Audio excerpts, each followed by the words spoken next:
역대하 27장 1절에서 6절까지 같이 합독하겠습니다. 27장입니다. 요담이 왕위에 오를 때에 나이가 25세라 예루살렘에서 16년 동안 다스리니라. 그의 어머니의 이름은 여루사요 사독의 딸이더라. 요담이 그의 아버지 우시야의 모든 행위대로 여호와 보시기에 정직하게 행하였으나 여호와의 성전에는 들어가지 아니하였고 백성은 여전히 부패하였더라. 그가 여호와의 전 윗문을 건축하고 또 오벨 성벽을 많이 증축하고 유다 산중의 성읍들을 건축하며 숲을 가운데에 견고한 진영들과 망대를 건축하고 암몬 자손의 왕과 더불어 싸워 그들을 이겼더니 그 해에 암몬 자손이 은 100달란트와 밀 10,000고르와 보리 10,000고르를 바쳤고 제2년과 제3년에도 암몬 자손이 그와 같이 바쳤더라. 요담이 그의 하나님 여호와 앞에서 바른 길을 걸었으므로 점점 강하여졌더라. 아멘. 우리가 신앙생활을 할 때 하나님께서 우리 가운데에 어떤 역사를 주시고 또 은혜를 주시고 우리가 또 힘을 얻는 것은 대부분 같이 신앙생활을 하고 있는 옆에 있는 지체들을 통해서 이런 힘을 얻습니다. 그죠? 거의 90% 아니 어쩌면 95% 이상이 옆에 있는 지체들을 통해서 우리가 힘을 얻고 또 격려를 받고 또 은혜를 얻어요. 저도 목회할 때 그런 좋은 경험들이 참 많아서 그 경험들이 제가 목회할 때 아주 큰 자양분이 되고 있는데, 그런 거 하면 또 반대로 우리가 신앙생활할 때 우리에게 힘들게 하고 아프게 하고 또 괴롭게 만드는 것도 옆에 있는 지체들이에요. 병 주고 약 주는 거죠.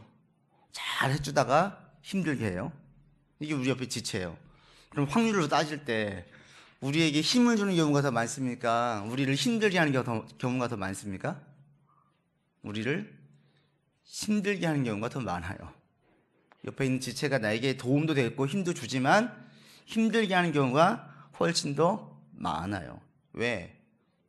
우리 인간은 똑같이 연약한 존재이고 불완전한 존재이고 전지하지 않는 존재이기 때문에 그래요. 왔는데 갑자기 목사님이 자기한테 아유 집사님 얼굴이 좋아 보이네요 그랬을 때 보통 때 같으면 그 말들이 그냥 아무렇지도 않은데 지난 한 주간 너무 힘들게 지내고 온 다음에 그 얘기를 딱 들으면 기분이 안 좋아요.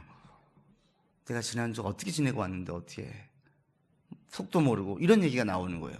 똑같은 얘기를 들어도 그 사람에 대한 헤아림이 전혀 없기 때문에 같은 말을 해도 위로가 될 때가 있고 상처가 될 때가 있어요. 이게 우리 인간이에요.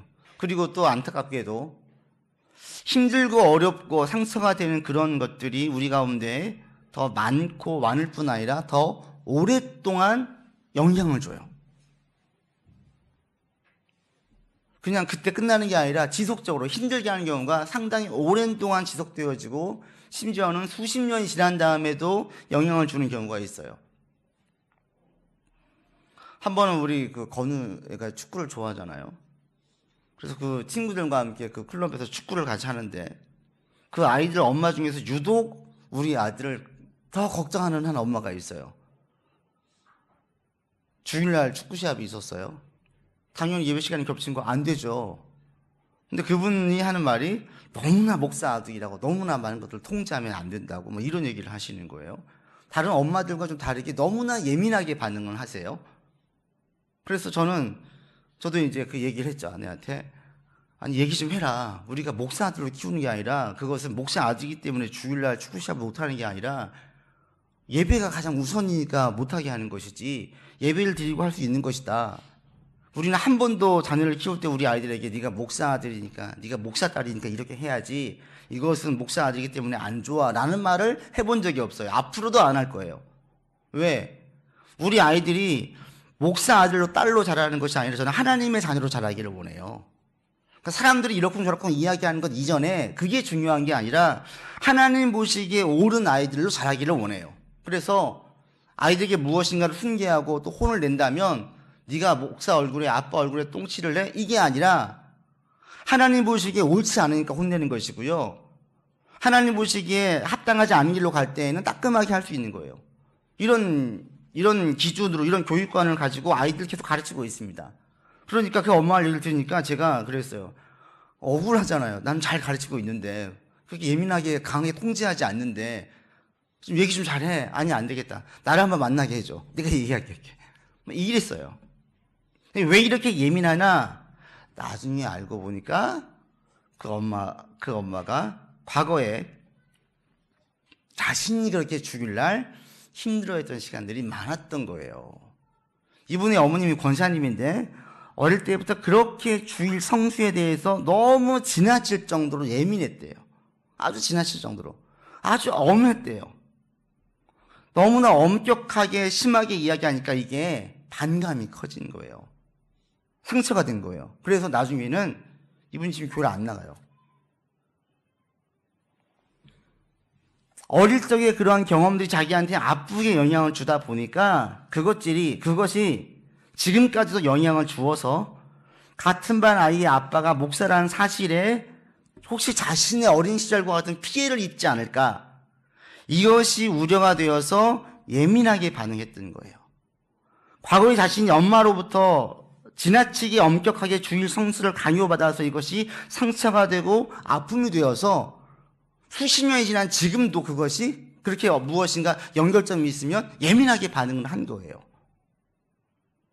안타깝죠. 그 어린아이에 하나님을 먼저 알고 은혜를 알고 사랑을 먼저 알게 해주고 난 다음에 주일 성수의 중요성을, 필요성을 이야기했더라면 훨씬 나았을 텐데, 그게 먼저가 아니라 이 율법적으로, 윤리적으로, 행위적으로를 먼저 강조하다 보니 이것이 은혜로 오지 않고 반감으로 와서 사춘기 때 멀어지게 된 거예요. 이렇게 어린 시절의 경험이 수십 년간 흘러왔는데 지금까지도 영향을 줘요. 애꿎은 우리 아들만 괜히 염려스럽게 바라보게 되고 저만 이상한 목사인 것처럼, 일부러 우연히 만났을 때 일부러 내려가지고 차에서 내려 제가 인사를 했어요. 그런 목사가 아니라는 걸 자꾸 알리고 싶어서. 우리 가운데 이런 쓰디쓴 경험들이 있어요. 상대는 좋은 의미로 접근을 했지만 그것이 악영향으로 나쁘게 다가오는 경우가 있고 오랫동안 지속되어진 경우가 있습니다. 오늘 본문에 나와 있는 요담도 그래요. 요담이 16년 동안 남유다를 다스렸습니다. 그런데 오늘 본문을 가만히 보면 요담에게서 보이는 특이한 점이 한 가지가 있습니다. 여러분 2절을 보십시오. 2절 같이 읽어보죠. 요담이 그의 아버지 우시아의 모든 행위대로 여호와 보시기에 정직하게 행하였으나 여호와의 성전에 들어가지 아니하였고 백성은 여전히 부패하였더라. 여러분 눈에 특이하게 들어온 한 부분이 있습니까? 딱 볼 때 이상하다 하는 부분이 안 보이세요? 보이세요? 어디 부분이에요? 이게 앞뒤가 맞지 않다고 생각하지 않으세요? 여호와 보시기에 정직하게 행하였어요. 모든 행위에 있어서. 그런데 교회는 안 갔어요. 이 말이에요. 예배드리러 안 간 거예요. 여호와의 성전에는 안 들어갔어요. 하나님 보시기에 옳게 행했는데 성전에 안 들어갔다? 이게 앞뒤가 안 맞잖아요. 여호와를 경유하는데 여호와 보시기에 옳게 행한 모든 왕들은 성전에 들어가서 하나님께 제사를 드리고 하나님의 도움을 구했어요. 근데 유독 요담에게 있어서는 이 행적을 한 구절로 요약을 할 때 2절에 딱 세 가지로 얘기하죠. 첫 번째는 여호와 보시기에 행위가 정직했다. 두 번째는 성전에는 들어가지 않았다. 세 번째는 백성은 여전히 부패했다. 이제 요담의 신앙과 요담의 행적을 그대로 요약해서 보여주는 거예요. 여호와 보시기에 옳게 행했는데 왜 성전에 안 들어갔어요? 이것은 이 앞에 있는 부분을 가보면 좀 이해가 돼요. 요담의 아버지가 우시아예요. 52년간 통치했습니다. 우시아가 여호와를 잘 섬겼습니다. 하나님께 성전에 들어서 예배도 드리고 잘 진행했습니다. 그런데 이 유시아가 나라가 공고해지고 튼튼해지자 교만해졌어요. 부강해지자 교만해졌어요. 그리고 우시아가 하는 게 뭐냐면 제사장만이 할 수 있는 일을 자신이 대신해요. 성전에 들어가서 자신이 제사를 드려요. 제사장들 모르게 자기가 독단적으로 행해요. 왜 그러겠어요? 교만이에요. 왕으로서 나라 가운데 하지 못할 일이 한 개도 없어요. 유일하게 하지 못한 일이 뭐냐면 성전에서 제사 드리는 일을 못하는 거예요. 그건 레위인만 하는 거예요. 왕이 내가 못한다? 주변 나라들도 다 나한테 굽신거리고 있고 모든 사람들이 나한테 굽신거리고 있고 내 말을 다 듣는데 유일하게 못하는 것은 가만히 먼 산 바라보고 있어야 되는 것은 제사 집리하는 거예요. 그래서 독단적으로 우시아가 들어가서 성전에 들어가서 제사를 집리합니다. 그때에 제사장들이 와서 용기 있는 이 아사랴 제사장과 80명의 제사장이 함께 와가지고 왕에게 책망처럼 말해요. 왕이시여, 이것은 하나님 보시기에 옳지 않습니다. 이것은 레위인들에게만 하나님께서 허락하신 율법을 어기는 일입니다 라고 얘기하니까 향로를 가지고 있다가 우시아가 화가 나가지고 성질을 내요. 들고 있는 상태에서. 그때에 그의 입 안에 나병이 번져요. 그리고 급하게 얼굴을 가리우고 성전을 나가요. 그리고 그 이후로 더 이상 정면에 나서지 못하고 별궁에 따르고 하면서 그의 아들 요담이 나서서 나라를 통치해요. 갑자기 생겨진 그 나병이 모든 사람 누가 봐도 알 정도로 이것은 하나님의 진노라는 걸 알았고, 모세 율법에 근거하면 나병이 걸린 사람들은 공동체에 들어갈 수가 없어요. 나병이 나을 때까지 격리되어 있다가 나은 다음에 공개적으로 나올 수가 있었는데, 이 이후로 한 번도 공개적인 공적인 자리에 나오지 않는 걸 보면 나병이 낫지 않는 거예요. 그리고 그렇게 그냥 끝나요. 이것을 나라를 통치하는 그 아들 요담이 보면서 뭘 느꼈겠어요? 성전에 대한 두려운 마음이 드는 거예요. 성전이라는 것은 하나님의 치유와 회복과 축복을 바라보는 장소였는데 자기 아버지는 거기에서 저주를 받았어요. 거기에서 병이 생겼어요. 치유될 수 없는 병이 생겼어요. 직접 얼굴을 대면하지 못해도 천을 가리우고 아버지를 볼 때마다 뭘 느끼겠어요? 성전에 대한 두려움이 생기는 거예요. 이것으로 하여금 요담은 자기가 통치하는 그 기간 동안에 한 번도 성전의 발길을 들이지 않아요. 아버지를 통해 경험한 간접 경험이 요담으로 하여금 두려운 마음이 들게 하고, 이 두려운 마음이 성전의 발길을 들이지 못하게 만드는 거예요. 이런 경우가 우리 가운데에도 비일비재해요. 어느 아는 분은 목사님이 무슨 이야기를 하면 절대로 그 말에 대해서 거역하지 않아. 속으로 끓는데. 그리고 반대도 하지 않아. 나중에 알고 보니까 왜 그런가 했더니 이분이 잘할 때에 그 교회 가운데 수석장로님이 계셨는데 목사님과 대적하다가 갑자기 병이 걸린 거예요. 근데 그 병으로 앓다가 얼마 안 돼가 돌아가셨어요. 이분 뇌리에 딱 뭐가 박혔냐면, 목사에게 대적하면 큰 병 걸려 죽을 수가 있겠구나. 이게 딱 박힌 거예요. 그래서 그때부터 이분은 자기가 볼 때는 아니야. 그리고 때로는 이런 얘기 하고 싶어. 그런데 말을 못해. 그 이유가 이런 부분이 있었던 거예요. 안타깝게도 오늘날 많은 교회들이 이런 프레임으로 목사의 리더십을 가지려고 하고, 이단들은 대부분 다 그래요. 이단들 같은 경우는 교주, 그 이단의 창시자의 힘이 워낙 강해서 얘기하는 거에 대한 누군가 이의를 제기한다. 이건 이단. 이거 그쪽에서 볼 때는 또 다른 이단이에요. 자기네 공동체를 해치는 걸로 이야기를 하지, 어디 감히 우리 목회자의 얘기, 이의를 제기해 어떻게 반대를 해. 이것은 공동체를 파괴시키고 사단의 앞잡이라고 그렇게 프레임을 씌워서 그렇게 몰아가요. 이단들은 다 그렇게 합니다. 어떤 분은 강단에 대한 그것이 너무나 커요. 구약 성전에 같은 개념으로 강단의 개념을 가지고 있어서 한동안 우리나라에도 뭐 베이스나 드럼이나 못 들여왔어요. 딴따라 음악이라는 거죠. 그게 과거에 신학에 근거할 때 너무나 오랫동안 쭉 그렇게 당연하게 받아들여 왔어요. 교회는 성전이다. 근데 성경을 보면 볼수록 바울이 이야기할 때 교회는 성전이 아니라 예배당이다. 장소일 뿐이다. 너무나 크게 의미를 부여하지 마라. 오히려 우리 각 사람이 중요하다라는 걸 강조하다 보니 2002년 월드컵 때 대한민국하고 교회에서 많이 외쳤잖아요. 저는 그때 외치면서도 한편은 어떤 생각이 들었냐면, 교회에서 이렇게 하나님과는 아무 상관이 없는 월드컵을 열광하는 것을 교회에서 같이 보는 게 옳은가? 실질적으로 대단히 보수적인 교회에서는 안 했어요. 그게 신학의 차이예요. 성전의 개념으로 볼 것이냐, 예배당의 개념으로 볼 것이냐. 근데 어릴 때 성전의 개념을 가지고 있다가 목사님에게 혼나거나 장로님에게 혼나거나 교회 어른에게 혼나면 그게 확 내리에 박혀요. 평생을 따라가는 거죠. 얼마 전도 어느 아는 분이 오셔서 얘기를 하는 거예요. 목사님, 이 강단에는 생활을 놓아야죠. 생활을. 조화를 놓으면 안 된다라는 거예요.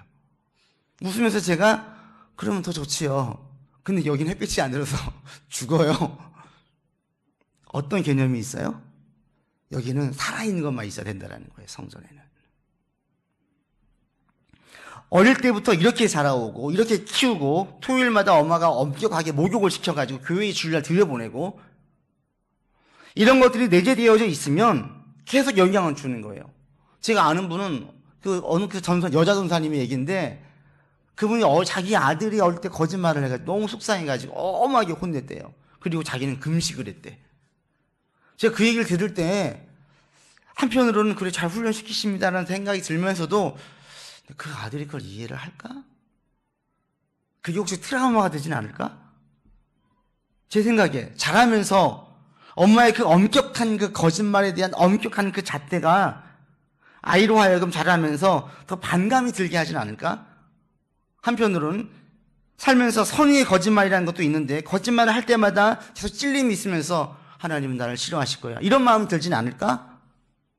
분명히 어떤 영향을 계속 받을 거라고요. 근데 안타깝게도 우리가 신앙생활을 할 때에 우리가 좋은 의도로 얘기하든 좋은 의도로 말을 하든지 간에 사람들에게 유익을 주는 경우보다는 상처를 주는 경우, 아픔을 주는 경우가 훨씬 많아요. 그리고 그런 경우에 많은 경우는 교회를 떠나가거나 또 많은 경우는 교회를 다닐 때에 어떤 관계를 다니냐면 요담과 같이 다녀요. 하나님 믿어요. 예배도 드려요. 그런데 절대로 교회에 깊숙하게 들어가진 않아요. 하나님과 깊은 관계로 들어가진 않아요. 신앙생활할 때 가장 유익한 거, 가장 이상적인 거 좋은 게 뭐냐면 신앙생활할 때 가장 건강한 성도, 가장 건강한 교회의 특징은 뭐냐? 성도들이 하나님과 친해지는 거예요. 하나님과 친밀한 관계로 지내게 돼요. 처음 믿을 때보다 하나님께 더 가깝게 나아가고 처음 인생을 살아갈 때보다 하나님을 더 신뢰하게 되어져요. 이게 좋은 신앙인이고 좋은 교회 공동체의 특징이에요. 목사님을 떠받드는 교회, 성도들끼리 친해지는 교회가 아니라 그 이보다 가장 중요한 것은 하나님과 친밀함, 하나님에 대한 신뢰, 하나님에 대한 의지가 아주 깊어져요. 이게 가장 건강한 사인인데 요담과 같은 사람들, 쓴 경험이 있는 사람들은 하나님과 친해지질 않아요. 적당하긴 지켜요. 그 이상으로 안 나가요. 왜? 요담처럼 무섭거든요. 한편으로 저변에 어떤 생각이 있냐면 엄마에게 혼나고 또 목사님에게 혼나고 교회 어른에게 혼냈던 것처럼 자신에게도 혼날지 모른다는 생각이 무의식 가운데 깔려 있어서 뭔가 잘못되면 불안해요. 막연한 불안함이 있어요. 혹시 하나님 날 치신 거 아닌가? 계속 영향을 주는 거예요. 그런데 이런 쓰디쓴 경험들이 이렇게 부정적인 영향을 주지만 꼭 부정적인 영향만 줘요? 부정적인 영향으로 다 떠나가고 전부 다 하나님과 멀어집니까? 그렇지 않아요. 다윗을 보세요. 다윗만큼 인생에서 아픔과 쓰디쓴 경험을 많이 한 사람이 없어요. 다윗은 충성했던 왕에게 배신당하고요. 가장 사랑했던 아들에게 배신을 당해요.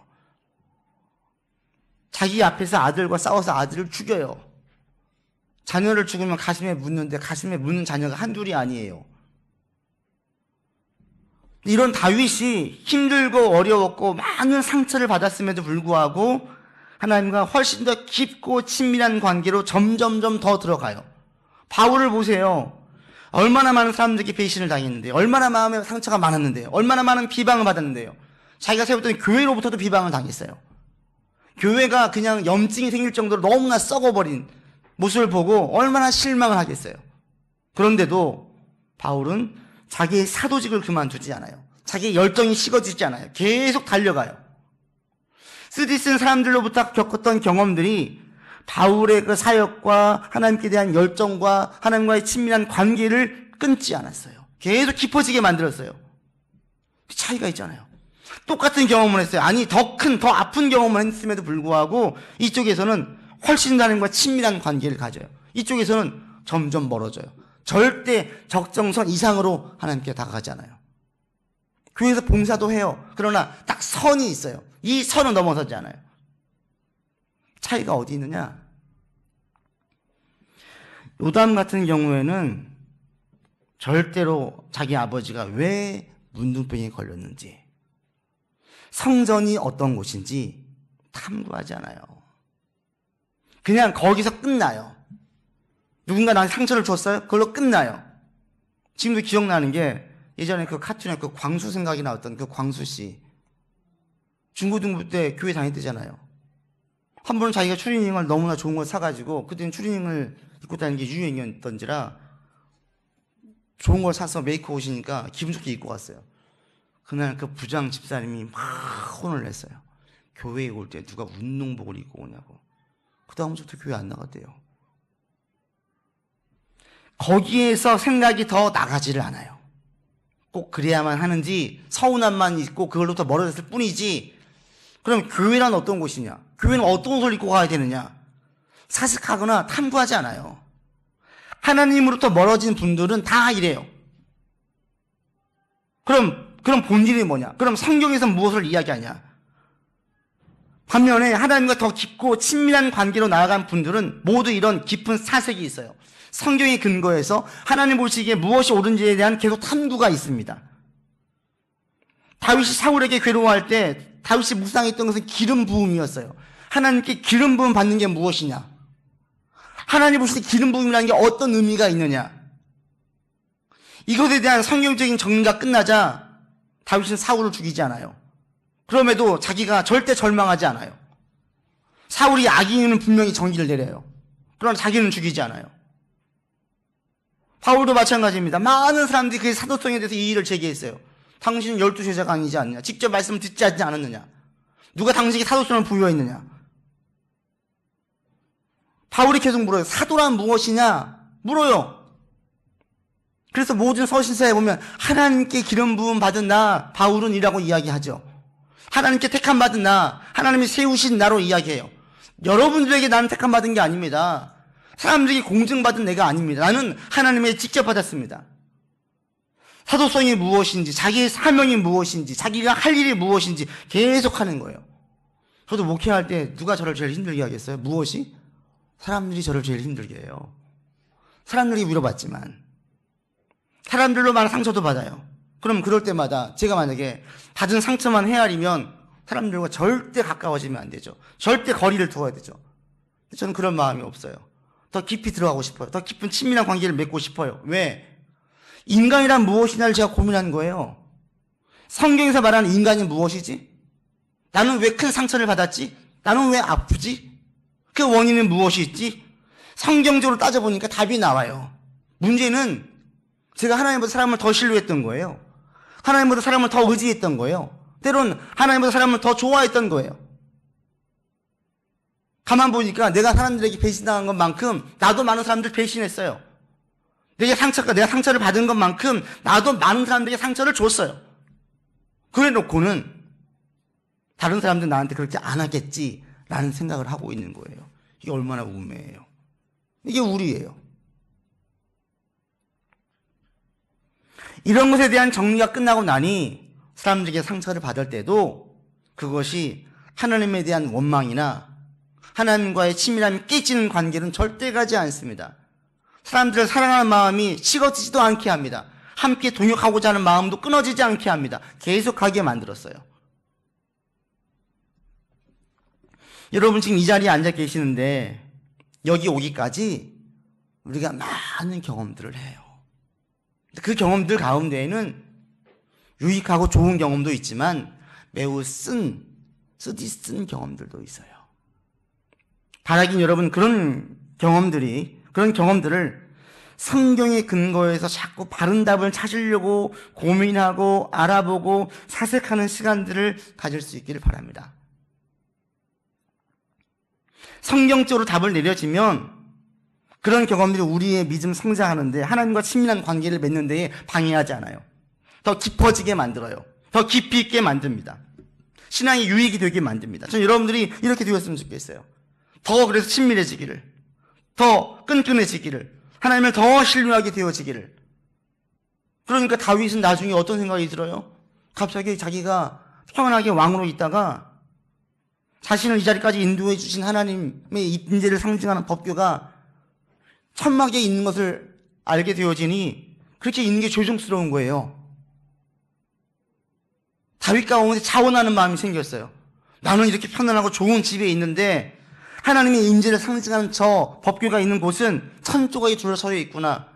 선지자 나단을 불러서 이야기해요. 내가 저 법궤를 놓을 수 있는 멋지고 좋은 전을 짓고 싶습니다. 어느 왕 중에서 하나님을 위해서 무엇인가를 하고 싶다라고 이야기한 구약의 사람들이 없어요. 왕 중에서는 이 다윗이 유일해요. 이것은 강요도 아니에요. 두려워서도 아니에요. 복을 받기 위한 위함도 아니에요. 그냥 하나님이 좋은 거예요. 하나님께 무엇인가 하고 싶은 거예요. 목동이었던 나를 기름 부어주시고 여기 이 자리까지 왕으로 세워주신 하나님께 감사하고 감격하고 은혜가 되어지니까 뭔가를 하나님 위해서 하고 싶은 거예요. 하나님 여기에 크게 감동받으시죠. 이게 가장 이상적이고 가장 올바르고 합당한 신앙인의 모습입니다. 여러분 이거 하면 복 받으니까 하세요. 잘못됐어요. 여러분 교회에 이렇게 헌금하고 이렇게 헌신하시면 여러분 복 받을 겁니다. 출발이 잘못됐어요. 하나님 우리에게 그렇게 원하시지 않아요. 모든 부모의 마음은 똑같지요. 너 그렇게 하는 거 네가 하는 거 봐서 내가 너한테 유산 상속해 줄게 라고 얘기하는 부모, 진실된 부모겠어요? 그렇게 하는 자녀의 사랑이 진짜 사랑이겠어요? 부모님이 좋아하시는 것은 값비싸고 명품을 가져온 자녀가 좋은 게 아니라 안부전화 한번 조그만 거지만 엄마 마음이 생각이 나서 엄마가 생각이 나고 아빠가 생각이 나서 가져온 거 하나에 부모들은 감동해요. 다윗이 하나님을 위한 그 마음에 하나님이 그냥 감동하시는 거예요. 저 여러분 우리 교회에서 신앙생활을 하면서 하나님이 점점 더 좋아지기를 바랍니다. 하나님이 점점 더 내 마음을 주고 싶은 분으로 점점 더 나아갈 수 있기를 바랍니다. 하나님에 대한 신뢰가 점점 더 커지기를 원합니다. 기도할 때 하나님 제 마음 아시죠? 라고 고백을 줄 때에 그 마음의 감동이 더 크고 더 강하게 밀려올 수 있기를 바랍니다. 오늘 예배에 딱 앉았는데 어느 순간 막 감사가 물밀듯이 밀려올 수 있기를 바랍니다. 다윗이 누워있을 때 그냥 감사한 거예요. 내가 여기 있다는 자체가 너무나 감사한 거예요. 나를 자녀 삼아주신 아버지 하나님, 그 감사와 감격이 막 쓰나미처럼 밀려와서 내가 하나님 위해서 뭘 할 수 있을까? 나도 모르는 사이에 이런 생각이 여러분 가운데 막 들려지기를 바랍니다. 그러면 자원함으로 무엇을 할 때에 남들이 보는지 남들이 어떻게 평가를 하는지 전혀 신경 쓰이지가 않아요. 이게 진짜 은혜고 이게 진짜 사역이에요. 그래서 여러분들 여기까지 가기를 바라요. 많은 경우 많은 사람들이 서운해요. 왜 서운하냐? 가만 들여다보면 사람들이 안아주지 않는데요. 사람들의 말이 없어요. 인정해주지 않아요. 이게 뭐가 중요해요? 근데 많은 사람들은 이걸 중요하게 여겨요. 저는 그런 분들은 사역하지 말라 그래요. 그 사역이 은혜가 안 돼요. 진짜는 사람들에게 보이고 싶어서가 아니라 하나님의 기쁨이 되고 싶을 때 그때 진짜 상급이 돼요. 진짜 상급은 뭐냐면 봉사를 하면 할수록 하나님이 더 사랑스러워지는 거예요. 봉사를 할수록 은혜가 더 커지는 거예요. 근데 봉사를 할수록 마음에 시기심이 생겨. 질투가 생겨. 미움이 생겨. 출발이 잘못된 거예요. 교회에서 신앙생활을 하면 할수록 여러분 마음 가운데에 하나님을 더 가까이 하고 싶고 하나님께 닫힌 마음이 열려지기를 바랍니다. 우리 교회를 통해 여러분 가운데 쓰디쓴 경험들이 그렇게 녹아지고 해석되어지고 하나님과 친밀한 관계 나아가는 관계로 과정으로 바뀌어졌으면 좋겠습니다. 요담은 절대 그러지 못했어요. 일평생 성전을 가까이 하지 못했어요. 안타깝죠?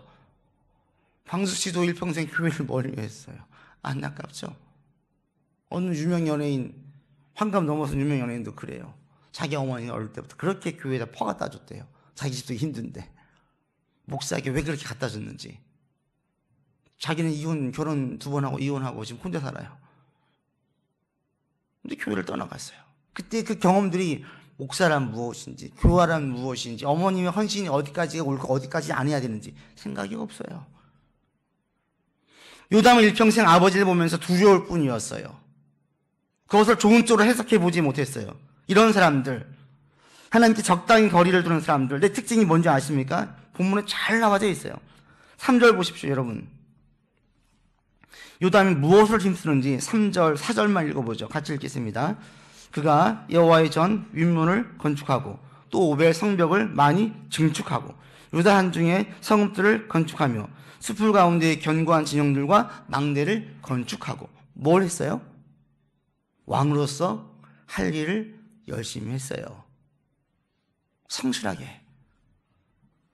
쓰디쓴 상처들이 있는 사람들, 그러면서도 하나님 떠나가지 않은 경우들, 세상이 큰 죄를 짓지도 않아요. 죄에서 막 벗어나지도 않아요. 그리고 뭘 하냐면 자기에게 주어진 일들을 열심히 해요. 직장에서 열심히 살고 자녀 잘 키우고 집장만 해가지고 잘 남기고 싶고 열심히 살아요. 그런데 이 유담에게 빠져있는 게 뭐예요? 신실한 모든 왕들의 공통점이 뭐였냐면 제일 첫 번째, 성벽을 증축하고 무너진 망대를 먼저 회복하지를 먼저 하지 않았어요. 신실한 왕들이 제일 먼저 했던 것들은 모든 백성들이 신앙으로 회복하는 일을 가장 먼저 했어요. 이 시초는 다윗이었어요. 여호와의 율법을 중요하게 여기고 여호와께 제사 드리는 것을 가장 중요하게 여기고 백성들 가운데 우상들을 다 제거하고, 요담은 그런 작업이 없어요. 우상 제거하지 않아요. 백성들에게 말씀으로 강론하지도 않아요. 레위인들 통해서 바른 제사가 무엇인지를 알려주지도 않아요. 그냥 성벽 증축하고 성전을 재건하고 무너진 망대를 다시 회복하는 일만 할 뿐입니다. 그랬을 때에 2절 맨 마지막에 보세요. 백성들은 어떠합니까? 백성들은 어떤 상태에 있어요? 백성들은 부패한 상태에 있어요. 이게 뭐냐면 왕의 영향력 아래에 있는 사람들이 백성들이에요. 자기는 하나님 보시기에 옳게 행위를 하려고 하지만 어려서부터 자기 아버지가 문둥병이 걸린 것을 보고 두려워서라도 법에서 크게 벗어나지 않는 행동을 하면서 자기의 자녀들, 자기의 남편들, 자기의 남편과 아내들은 절대로 신앙적으로 영향을 주지 않아요. 자기는 삶을 열심히 살아요. 그런데 신앙에 대물림이 없어요. 이런 경우의 특징이 뭐냐면 대부분 신앙이 그 대에서 끝나요. 앞서 말씀드린 그 어머니를 보세요.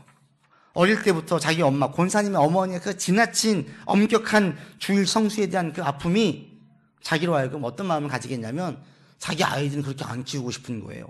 그래서 어떻게 키운 줄 아세요? 애들로 하여금 교회 가려면 가고 말려면 말라 이거예요.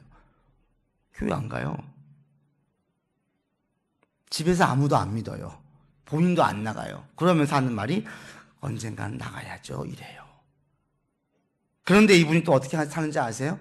자기 자녀 교육에는 그렇게 열심히 해요. 자기 아들을 위해서 매주 버스 타고 도서관 가가지고 책을 많이 빌려가지고 와요. 왜? 책을 많이 읽히려고. 아이를 만나봤는데 똑똑해요. 말도 조리 있게 잘해요. 공부도 잘해요. 자녀를 키울 때 세상적으로는 교육열을 가지고 있어서 잘 키웁니다. 집안도 잘 건사합니다. 그런데 집안에 딱 빠져있는 게 있어요. 신앙이 없어요. 하나님을 모르는 모든 사람들은 다 부패한 자들입니다. 그들 가운데 본성이 악해요. 선할 수가 없어요. 세상의 철학과 세상의 가치관이 그냥 그대로 걸림이 없이 분별이 없이 그대로 다 스며들어요.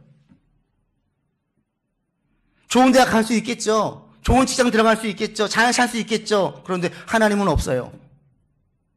신앙의 대가 거기서 끝나버리는 거예요. 자기가 거기서 겪었던, 부모님이 겪었던 그 트라우마가 잘못된 식으로 가자 자녀의 신앙에 관여하지 않아요. 그 집안은 믿는 집인지 안 믿는 집인지 몰라요. 얘기를 해보니까 한때 교회 다녔대요. 자기도 하나님 믿는데요. 언젠간 나가야 되죠. 여기서 끝나요. 쓰디쓴 경험들이 아픔으로 남아있는 사람들, 하나님과 거리를 두게 만드는 사람들은 자기 삶에서 절대로 좋은 영향력, 선한 영향력, 선한 열매를 맺지 못합니다. 성경에서 일관되게 계속 강조하는 게 있어요. 그게 뭐냐면 선한 영향력을 행사하는 거예요. 예수님 오셨을 때에 하나님의 나라가 임했다. 이것은 믿는 자를 통해서 하나님의 나라가 확장되길 원하시는 거예요. 용서로 서길 원하는 것도 똑같고요. 열매를 맺길 원하는 것도 똑같아요. 성숙한 신앙인으로 서길 원하는 것도 똑같아요. 너희가 서서 좋은 영향력을 미치는 사람으로 서라는 거예요. 네 혼자 잘 먹고 잘 사는 존재가 아니라, 우리 그리스도인들은 우리만 성공한 존재가 아니에요. 나를 통해서 주변 사람들이 함께 잘 사는 거예요. 어떻게 잘 살아요? 퍼주면 잘 살아요? 아니에요. 우리를 통해서 하나님의 속성들이 흘러가야 되는 거예요. 자연스럽게 열매가 나누어져야 되는, 그 열매는 단순히 물질이 아닙니다.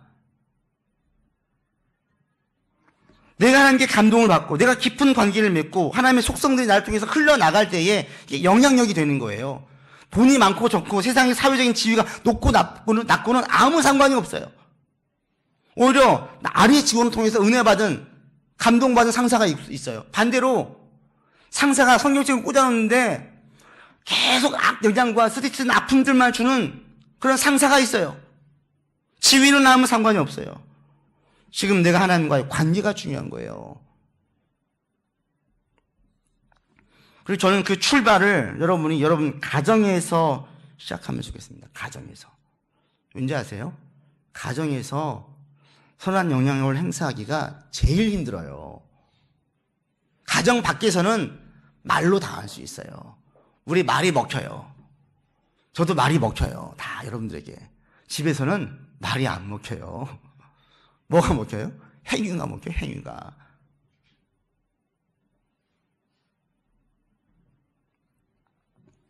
여러분이 가정에서 무엇인가 말을 할 때 부모님들이 바로 들어요? 여러분 형제들이 바로 들어요? 안 들어요. 그 말의 진정성이 와닿지가 않아요. 뭘로 보고 이야기해요? 행위를 보고 말해요. 여러분이 집에서 선한 영향력을 행사하려면 말하지 마세요. 대신 몸으로 보이세요. 행위가 쌓인 다음에, 한참 쌓인 다음에 부모님이 보시고 식구들이 볼 때에 뭐가 바뀌었네? 행동이 신뢰를 줄 때에 말의 진정성이 느껴져요, 식구들에게. 그래서 식구 전도하고 식구들에게 선한 영향력을 행사하는 게 정말 힘들어요. 만약에 자랐는데 우리 아이들이 하나님을 멀리한다. 제가 얼마나 슬프겠어요. 제가 교회에서는 하나님을 잘 믿는 사람처럼 이야기하는데 집에서는 하나님이 없는 사람처럼 행위를 한다면 우리 자녀들이 저의 행위를 보면서 하나님이 있다라고 생각을 하겠습니까?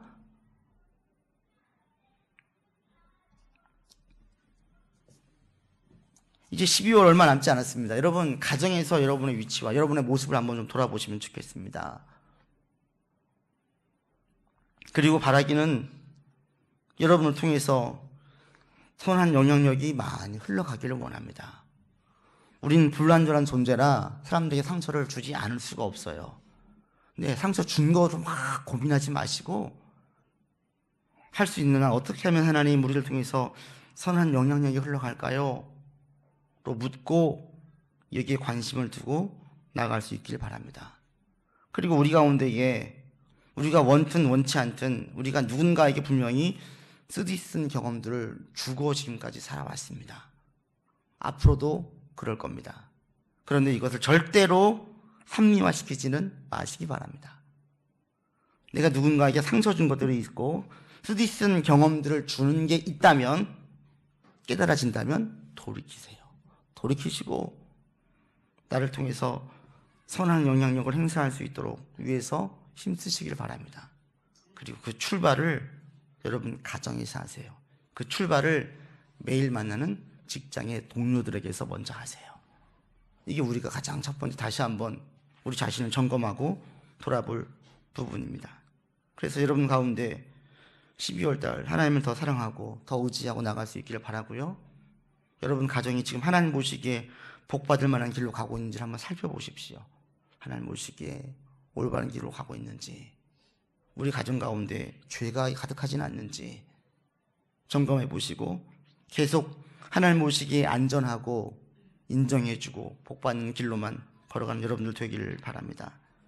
또 우리를 통해 하나님 선한 영향력이 자연스럽게 발견되어지길 원합니다 라는 고백으로 나아가시고, 우리 가정 가운데 아직 믿지 않는 식구들이 있다면 계속해서 가족의 구원을 위해서 힘써 기도하시는 여러분들 되기를 바랍니다.